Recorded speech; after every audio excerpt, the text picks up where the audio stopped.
Եթե չեք ուզում ձեր փոքրիկը ժամանակից շուտ մտքի ու հանգստության խանգարում ունենա, հեռացրեք նրանից այսպիսի տիկնիկները։ Կամ այսպիսի, թե չէ ինչ իմանաս, սրանից մի քանի տասնամյակ հետո մարդասեր երեխա կլինի, թե ոչ։ Եթե ինձ հարցնեք, որն է եղել իմ ամենասիրելի խաղալիքը, կպատասխանեմ Բարբի տիկնիկը, այն հեշտ էր լինում կծոտել և մասնատել, այսօր եմ հասկանում, որն էր բազում վնասվածքներից պատճառը։ Խաղալիքի վնասակարությունը սկսում է հենց այն պահից, երբ դուք գնում եք այն և ուշադրություն չեք դարձնում առանձին դետալներին։ Տիկնիկների վերջույթներն ու մնացած մասերն ունեն սուր ծայրեր, որոնց պատճառով վնասն անխուսափելի է երեխայի համար։ Բացի այդ, խաղալիքների աչքերը հաճախ պատրաստված են լինում ապակուց։ Եթե ուզում եք երեխան ամեն օր չզրկվի մի քանի միլիգրամ արյունից, ուրեմն հեռացրեք խաղացանկից այդպիսի խաղալիքները, դրանց կոտրվելու հավանականությունը առավելագույն է։ Ինչպես է երեխան ճանաչում աշխարհը, իրերը բերանը տանելով, ուրեմն ուշադիր եղեք, որտեղ էր գտնվում խաղալիքը, մաքուր էր թե ոչ։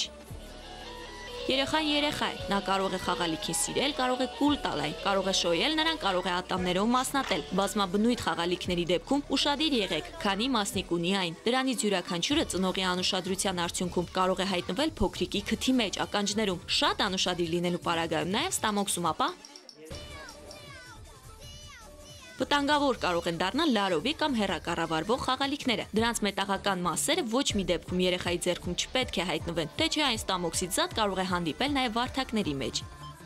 Չնայած սրան, գերզարգացած պետություն Ամերիկայում արտադրվում և վաճառքից դուրս են հանվում մարդասիրական այնպիսի խաղալիքներ, ինչպիսիք են։ Ամերիկյան Radar ամսագիրը ներկայացրել է երկրի պատմության ամենավտանգավոր խաղալիքների ցանկը։ Առաջինը սուրնետերն էին, որը հանգեցրել էր 6700 վնասվածքի և 4 երեխայի մահվան։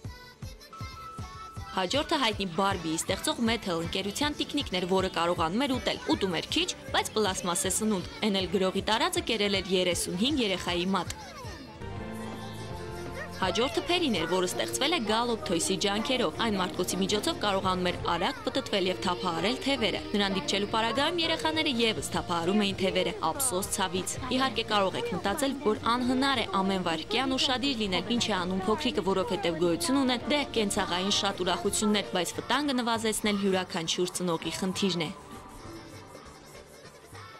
Իմ ոչ միակ, բայց անկրկնելի գործընկեր Արթուրը վերջապես խաղաց խաղալիքներով և մանկացավ, վաղուց էր պետք։ Իսկ իմ ոչ միակ, ոչ էլ անկրկնելի գործընկերուհին վերջապես հասկացավ խաղալ որակյալ խաղալիքներով, պետք է իսկ թե ինչպես պետք է վարվել այդ խաղալիքների հետ, թող սովորեցնեն ծնողները։